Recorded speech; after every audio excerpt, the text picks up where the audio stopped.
The Lord be with you. A reading of the Holy Gospel according to Mark.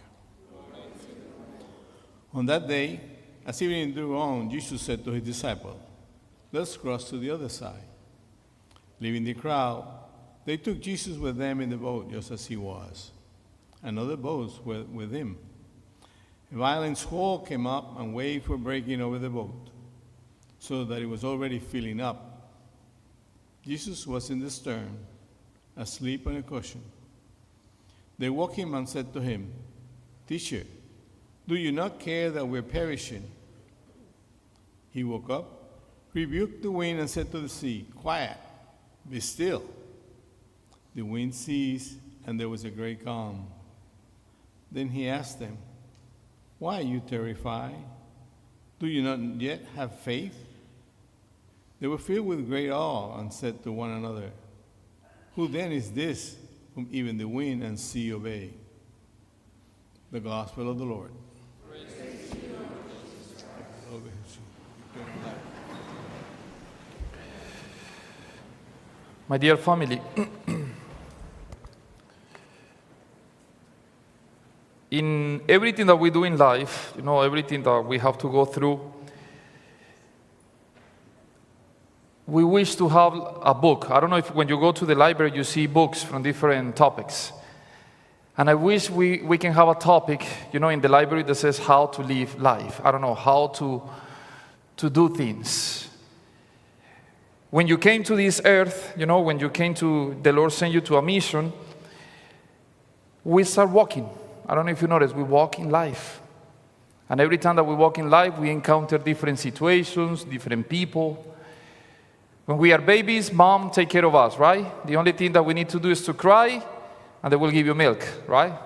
That was the only thing. You just cry, milk. You wake up, they take shower, they clean you, and they send you, to whatever, to your grandma, or, somebody can take care of you. So when you were a baby, you don't need to worry about anything. Growing up, life became a little more complicated, right? Because now you have to wake up, you have to take shower, you have to go to school. Life became a little difficult because now you have to do homework. Now you need to ask for help. Before you cry and everything is done. Now you have to do it for yourself, right? When you're in that time. Now that you enter in high school, I don't know if you notice that everything that you see that has been perfect, mom has been telling us that I'm perfect, that I'm beautiful, my little baby, do. When I go to high school, you're ugly, I don't like your noise, you have a big ears, and we start, seeing ourselves like, what's going on? Everything was perfect. No, my life was amazing. I don't know why. And we start with that little crisis. I don't know if you know it, the little crisis of life, going home depressed, what's going on? No, people in high school, in my school, they don't like me. I don't know, I don't fit in them. Well, all these things. Now we're growing up. Crisis, boyfriend or girlfriends, that moment when we start dating a person and I love her, she loved me, and all these things, and we start asking for permission. And the first thing the moms and dad says, well, if you're gonna go out, you have to clean dishes. If you want money, you have to clean the bathrooms. You have to organize your room. All these things that we just wow. I wish can be a book from the beginning to tell me what to do. Now, when we grow up and have a family, it's the responsibility to provide. At the beginning, when you're in love, you tell the person, "Hey, I love you. Oh my gosh, you do everything for me. I want to get married." Crisis, start. How crisis start? That the person is not, is not perfect. He snores. He eats all the time. He goes out to work. He come back. He's not the most loving person when we were dating. Now he's a little more complicated. All these things, right? Wow. What I'm saying this because today the gospel speaks about life. It speaks about our own reality. And I have been asking that question many times. What is your reality today? How's your life today? Because sometimes we live a life, this is my life, but this is my dream. So sometimes we live more in the dream of my perfect life than in my own life. Today, the gospel is inviting us to live your own life without fear. And today Jesus is saying to all of us, why you fear? What is your fear today? Why are you screaming at me? Why you don't have faith? If I ask you, do you have faith? Yes, we have faith.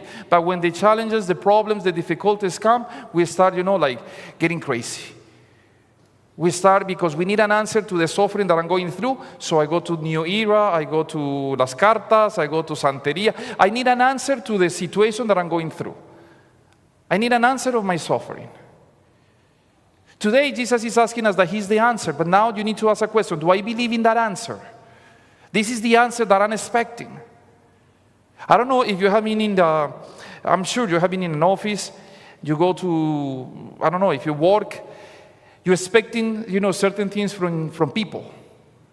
But when they come, they present, something totally different of what you are thinking. I can tell you for the other room. We're expecting something, and things has to be changed. And sometimes we're not ready, we're not prepared for changes. Because we get in a moment in our life that I'm so comfortable that I don't want anything. I don't want anybody to change or to change me my path. When life starts changing, we start getting crazy. We start making, decisions. But the decision that we are making is based on what I'm thinking, is based on what I'm hearing, not based on my own experience. I'm saying this because probably many of the mistakes that we have is not because we want to make the mistakes. It's because we're not ready. We're not prepared. So that's why fear, frustration comes. And when fear comes, I cannot see anything clear. I just act. I'm not thinking. And this is why it's happening today to the disciples. They're not praying. They just acting. They just screaming. They are afraid. So now, this homily, I need to ask you a question. What is your fear? Why are you screaming at God? Why do you think that your boat is going to sink, is going to go, is going to come down, is going to go down? Why do you think that your life is not perfect? Why are you always looking for the life of the other? Why sometimes in our human life, our reality, we have an envy of what the other has and how they live? If your own life is perfect, why is perfect? Because God is doing a miracle in you. Why, that situation that we have in our own life, just only to live in the future and not to live our present life, to live your own reality? Do you think that God has making a mistake in your own life? Do you think that God make a mistake? Because sometimes we acting like God made mistakes. Sometimes we act in our own life and the way that we speak to one another. God make a mistake with my life. This is not the life that I want. This is not what I want. And that's when frustration, that's when fear comes. Because this is not what I want. This is not what I'm praying for. And that takes us away from Christ. That takes us away from one another. Because if I'm not accepting who I am, how I can close to Him? If I don't see myself, as the perfect image that God creates, how I can get close to Him? I don't want to get close to a person that say things that are not correct or I not agree with that person. I was saying, during the week and last weekend in the Mass, I don't know how many millions of Catholics and Christians in the world. I don't know, put a number of Catholics and Christians in general. Why the world is destroyed? Why we destroying one another? Why that constantly, judgment of the other? If we Christians, if we follow Jesus, if we come to communion, if we pray. All this comes because I'm not trusting in God. I trust in myself. Because the world, the world in this time is telling me that I have to do it, that I have to change the life, that I have to change the world, that I have to do it by myself. Nobody is here with me. And changing our own life, changing many things, we destroy people. I don't know if you notice. Whatever decision you can take or you make in your own life, you can destroy the life of the person next to you. That's why today Jesus comes to us and said, hey, relax, take it easy, I'm in control. The example that we have, that I was thinking, is when you let somebody to drive. If you are, we can do a test. How do you know that you're a control freak? When you let the other person drive. And you start, braking, putting the brake, and be careful, do this, do that. Because we are used to control. I have been created, this is what the world is telling me. The world telling me that I have to control everything. And when I pass the control to another person, I get crazy. I have fears. That's why we don't let life to be controlled by God. I want to control it. And even inside of the church. I want to control the church. I want the priest to say this. I want the altar in this way. I want communion in that way. I want to do it in this way because I want to control. This is how I'm made. I'm not trusting in God. I'm trusting in myself. That's why the fears. And I don't know if you notice that I always ask a question. Hey, who am I? Because you need to recognize who you are. Again, this homily leading us to that. You need to recognize what is the Lord doing in your own life. What is the mission that you have? Because when you let the Lord to work on you, life is going to be easy. I'm not saying that you don't want to have problems. Yes, you will have problems. You will have struggles. You want to get sick. By the way, you want to die. Giving life and giving control, the life of Jesus Christ doesn't mean that my life is going to be perfect. No. But in the midst of the struggles, in the midst of the problems, I know He will help me. And how He can help? I have the peace to make my own decisions. The correct decisions that will lead me to Him and to the people that I have close to me. That's why, Jesus comes and He's asking to the disciples, why are you terrified? Why are you terrified today? Why are you get scandalized with your own life? Because this is another problem. We get scandalized of our own lives.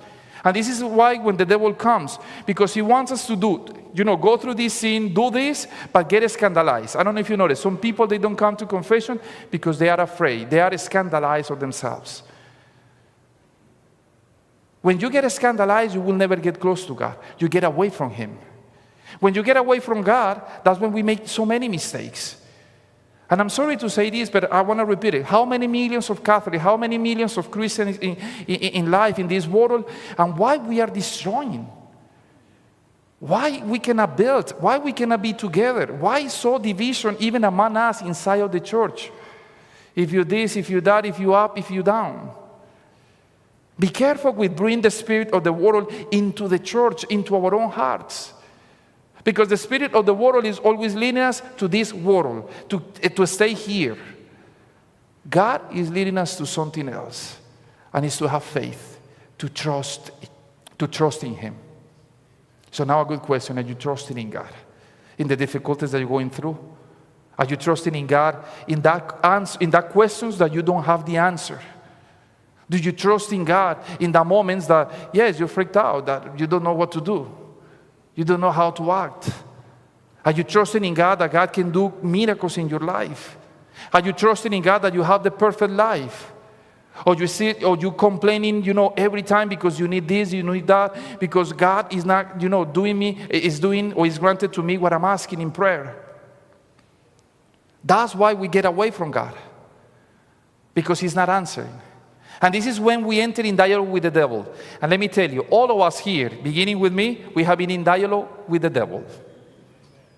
When you let your mind to get crazy, because he put a thought in your mind, and you contemplate that thought, and you get in, this is real, it's true, God doesn't love me, look at my family, look at my sickness, and we get into. That's when we get away from Him. Again, and I want to say very clear, to trust in God doesn't mean that your life is going to be perfect. To trust in God, it means that whatever difficulty, struggle you're going through, He will help you. If you take the Bible, He didn't say, if you follow me, if you come to communion, if you go to Mass, your life is going to be amazing. No, He want to say, they want to persecute you, you want to have problems, but I want to be with you. Now the good question for us, do you trust that He's with us? Do you feel that He's with you? In every action, in every decision that you take every single day. That's the Christian life, my dear family. So don't let the struggles, don't let, again, the problem, don't let the situation that you're going through to take you away. Do not be terrified. Today is a perfect moment for us just to make an act of trusting in God. Hey, Lord, sometimes I don't understand. I don't know what to do, but I know You will help me. I know You will send me an angel to speak to me. You will give me the right direction. But let us be in communion with Him. Now, the question comes back. Are you trusting in Him? And the homily, more than to say things, I want to just leave you with this. Are you trusting in God? Are you trusting that God is making, the right plan for you? Are you trusting that your life is perfect? Are you trusting that the Lord is making miracles? Because whatever answer comes, remember that He will say to you, do not be terrified. Do not be terrified. I'm here. I'm here. And I don't know if it happened to you, but sometimes it happened to me. I need consolation. I ask the Lord sometimes in my prayer, I need consolation. I don't know what to do this. I don't know how to deal with this struggle. Bring me a consolation. And when you open your eyes, consolation will come through a person, through the Bible, through the people that we love. The problem is that we are so selfish that I want the skies and the roof to be open and Jesus telling me, hey, I'm giving you consolation. I'm here with you. That will never happen. I will be the first to get out. He gives us consolation through the people that you see every single day. He gives us strength through the people that you see every single day. He gives us love through the people that you see every single day. So let us enter into this experience asking the Lord, Lord, I'm offering myself. I'm offering my life. I know I want something else. I know I would love to change this part of my life, but I know everything that I'm going through is your will. That's why I began the homily saying, now we need to, wake up and see our own reality. Before was mom and dad telling us what to do, how to do it. Now it's in your hands. What you want to do with your own life. If you live your life for you, welcome to suffering. If you live your life with Jesus Christ, He will help us. He will help us in the struggle. He will help us in whatever you're going through today. So let us entrust this week in the hands of the Blessed Mother. But take that question, what do I have in my life that doesn't allow me to get close to God? What is the judgments that I'm keeping in my heart that that don't give me the grace to get close to Him? What is the fear that I have that I cannot see clear what the Lord is saying to me? So let us entrust, let us believe, and let us celebrate as Christians. Amen. Please stand and let us together profess